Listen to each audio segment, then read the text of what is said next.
vous êtes docteur Bonibio, bienvenue. Vous êtes une personne vivant avec un handicap visuel. Oui.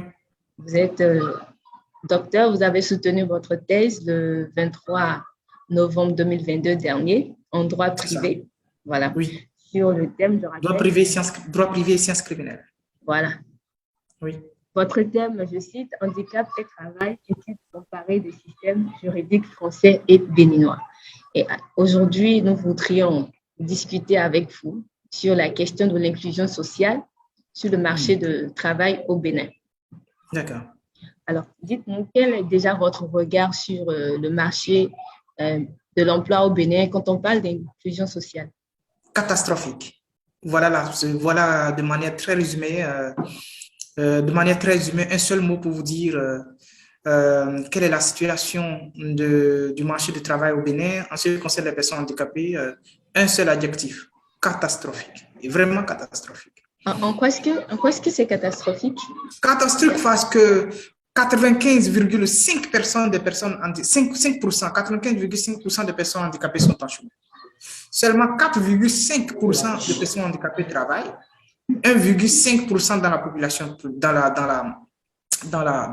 la fonction publique et 2,5% qui sont à leur propre compte. Mais vous voyez, quand on prend cela, quand on considère ces chiffres-là, avec les chiffres du chômage des personnes handicapées, des personnes qui ne sont pas handicapées, pardon, ben, il n'y a pas comparaison, vous voyez. Alors que ces personnes handicapées, quand même, ils ont des capacités inouïes, ils ont des potentialités très intéressantes et qui peuvent travailler comme les autres. Mais voilà, malheureusement, le taux de chômage. Voilà. Alors, voilà pourquoi je dis que c'est catastrophique. Oui. D'accord, merci. Pour revenir un peu sur votre thème de thèse, vous avez dit handicap et travail, études comparées des systèmes juridiques français et béninois. Dites-nous, pourquoi avoir choisi de traiter d'un tel sujet, d'un tel thème? Oui, effectivement. Il y a deux choses. Premièrement, vous savez, la situation des personnes handicapées au Bénin sur le conseil du travail, je viens de le dire, est catastrophique. Preuve en est qu'aujourd'hui, les personnes handicapées ne peuvent pas passer le concours de la fonction publique. Et le président de la République, lorsqu'il recevait les personnes handicapées, les étudiants handicapés, l'avait lui-même souligné que c'était un gros problème. Et cet exemple que j'aime souvent donner et que je reprends dans toute la thèse, c'est ce jour-là où le ministre du concours, de la Justice, le concours de la magistrature.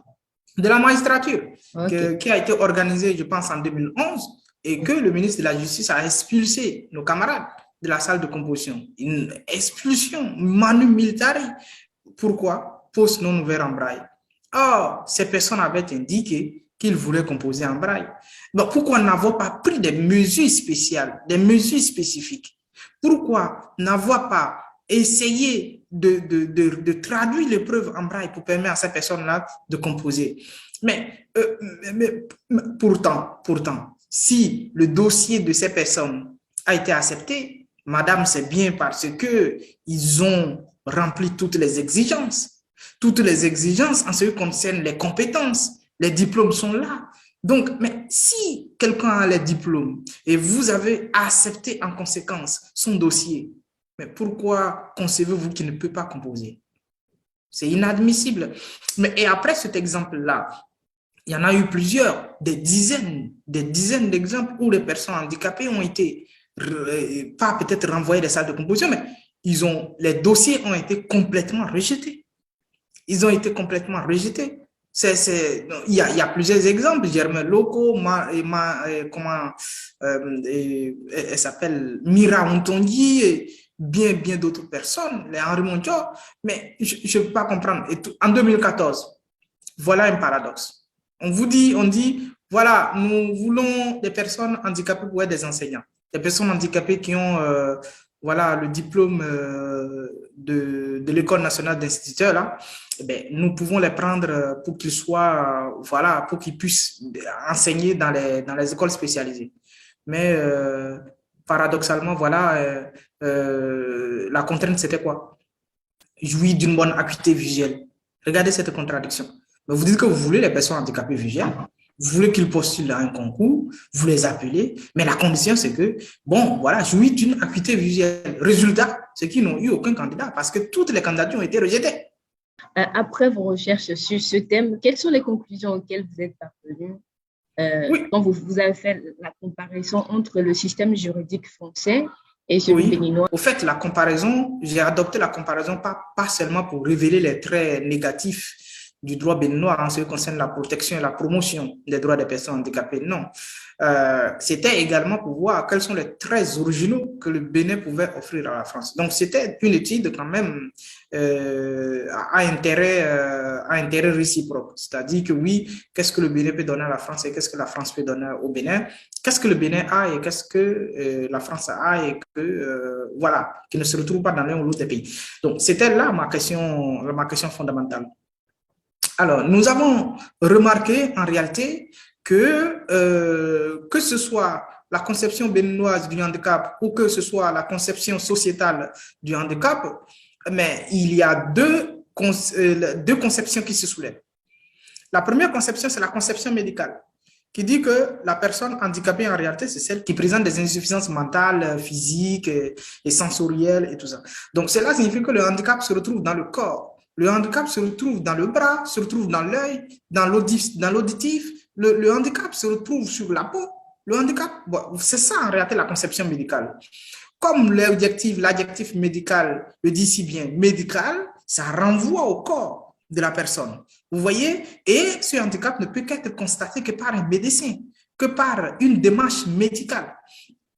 Mais au-delà de cette conception que j'appelle médicale, il y a une autre conception qu'on appelle la conception sociétale ou encore environnementale. Voilà, cette conception d'ailleurs que j'aime bien indique en réalité que être handicapé, ce n'est pas avoir un manque du point de vue du corps, ce n'est pas avoir un manque du point de vue médical, mais c'est l'insuffisance de l'environnement, l'insuffisance de l'aménagement de l'environnement qui occasionne le handicap. C'est-à-dire quoi?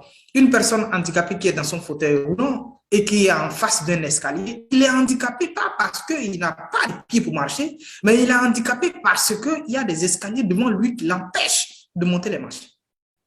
Donc, ça veut dire qu'ici, la responsabilité a été renversée.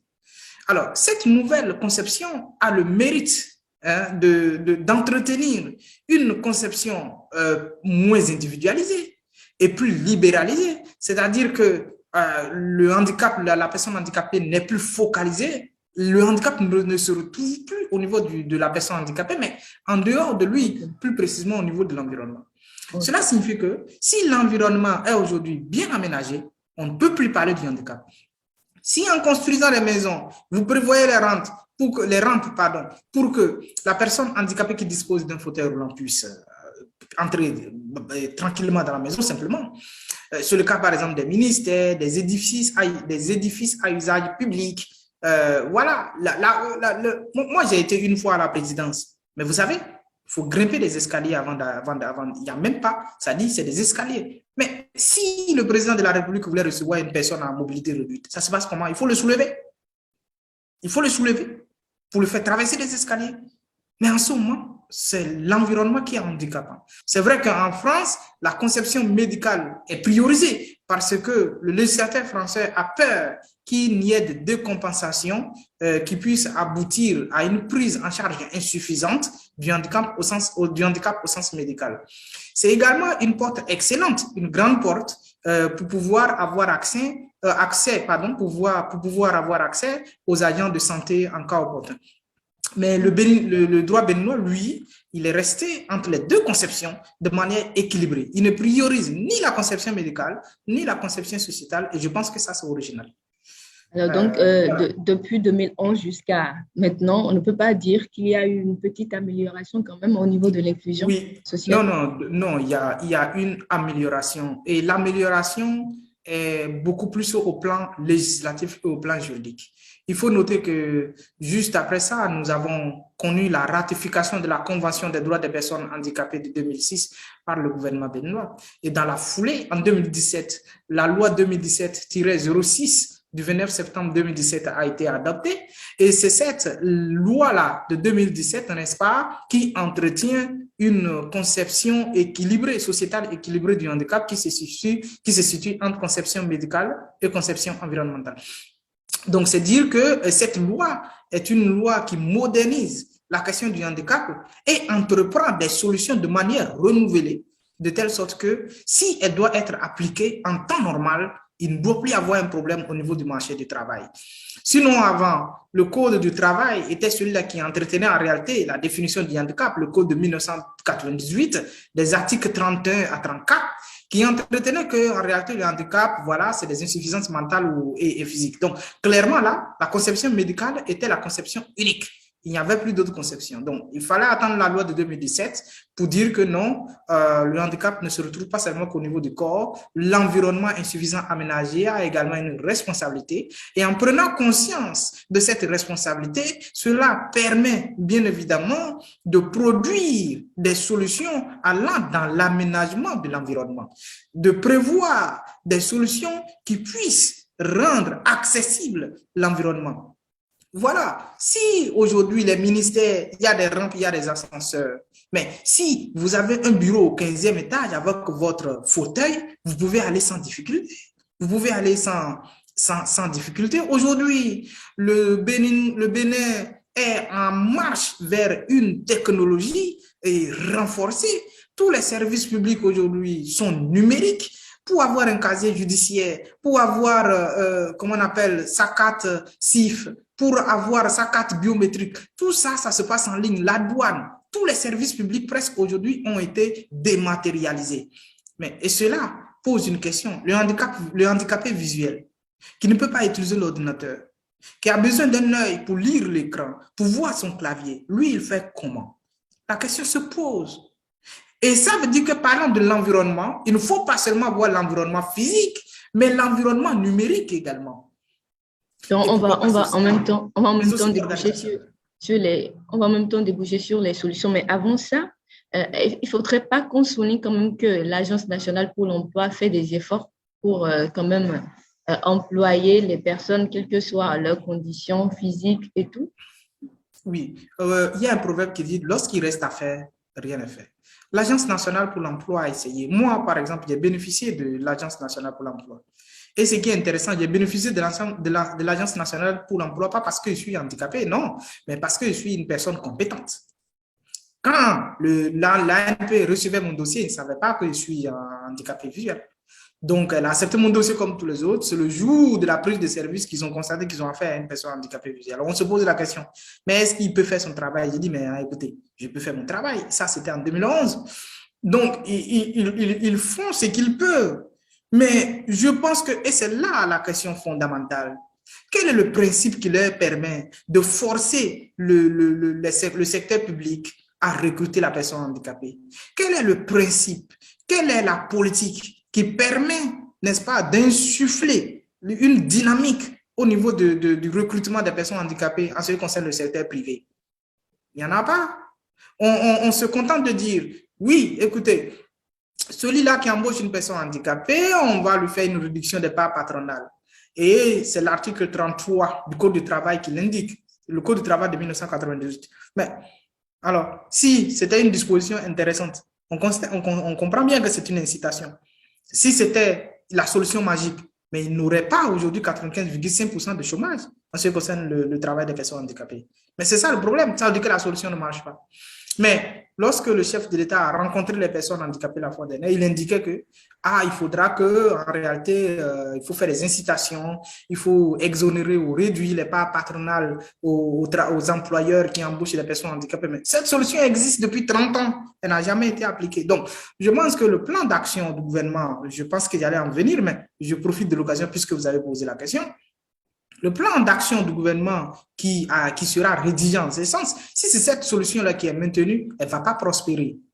Les discriminations positives, d'accord, mais à côté, il faut un forcing, il faut un forceps, il faut une action forte pour obliger les entrepreneurs à recruter les personnes handicapées. Et ce qui se passe en Côte d'Ivoire, c'est ce qui se passe au Burkina, au Niger, au Togo à côté. Seul le Bénin pense que, n'est-ce pas, forcer l'employeur a recruté une personne handicapée, c'est porter atteinte à la liberté de travail. En France, lorsque vous êtes une entreprise de plus de 20 salariés, vous êtes obligé d'embaucher 6% de personnes handicapées. Sans ça, vous êtes sanctionné, d'abord administrativement. Et si ça ne marche pas, on vous sanctionne pénalement. Et il y a des amendes financières qui sont là. C'est-à-dire que si vous devez embaucher la personne handicapée, vous le faites ou pas, c'est que vous devez verser ces salaires-là à l'État. Gratuitement. Vous êtes obligé de le faire. Donc, ça fait que depuis que je suis venu, mais je travaille. J'ai toujours travaillé depuis que je suis arrivé en France. Alors, ça pourrait être une solution que vous pourriez suggérer peut-être. Je l'ai suggéré dans la thèse. Je l'ai suggéré. C'est de dire que moi, ça fait 5 ans que je porte cette politique. Moi, j'ai dit que c'est la solution magique. Il faut dire au Bénin, les entreprises d'un certain nombre de personnel, d'un certain nombre de salariés, doivent obligatoirement embaucher une personne handicapée dont le handicap est justifié par une carte d'égalité des chances. Il faut le dire. Et pas seulement le secteur privé. Il faudrait aussi que les collectivités territoriales soient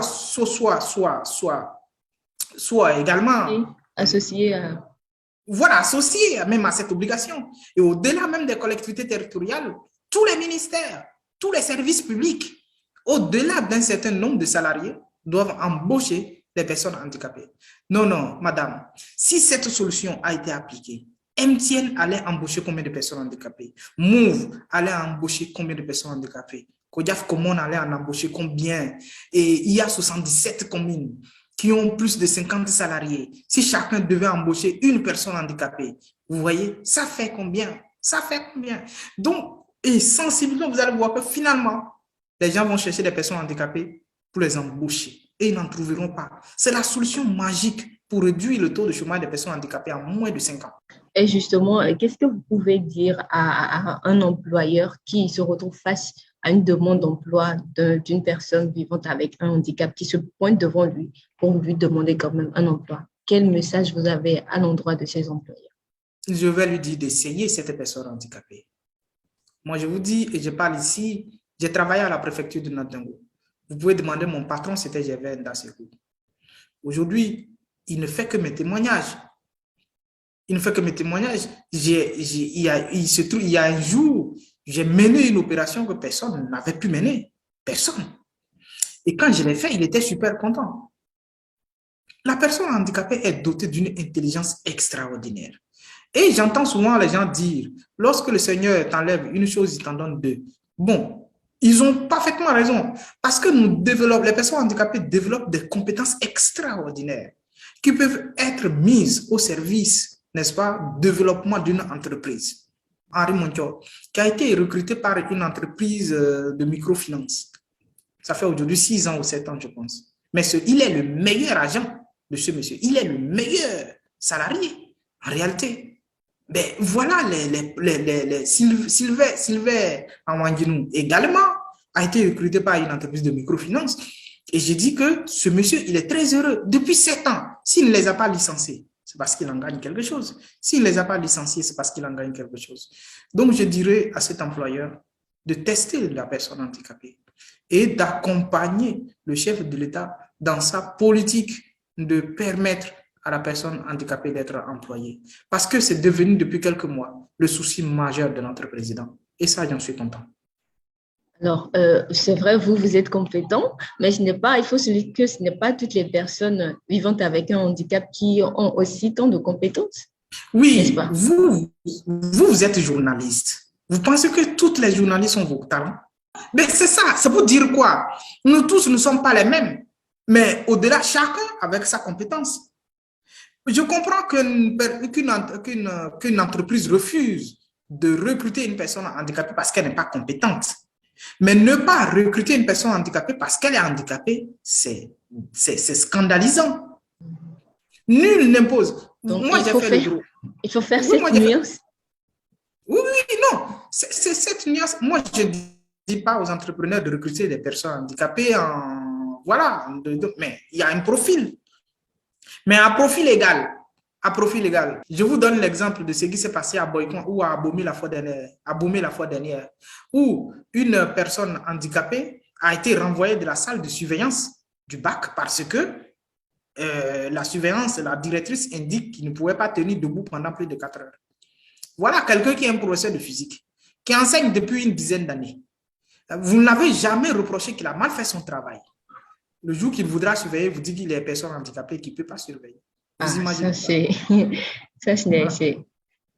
ce que vous défendez, en effet. C'est ce que je défends. Il ne s'agit pas d'une exigence professionnelle essentielle, qui a dit que lorsqu'on est assis, on ne peut pas surveiller. Mais il peut se rester debout s'il est fatigué, il s'assied un peu. Mais voilà, de toutes les manières, il y a toujours une solution. Voilà. OK. Alors, nous sommes pratiquement à la fin de notre entretien.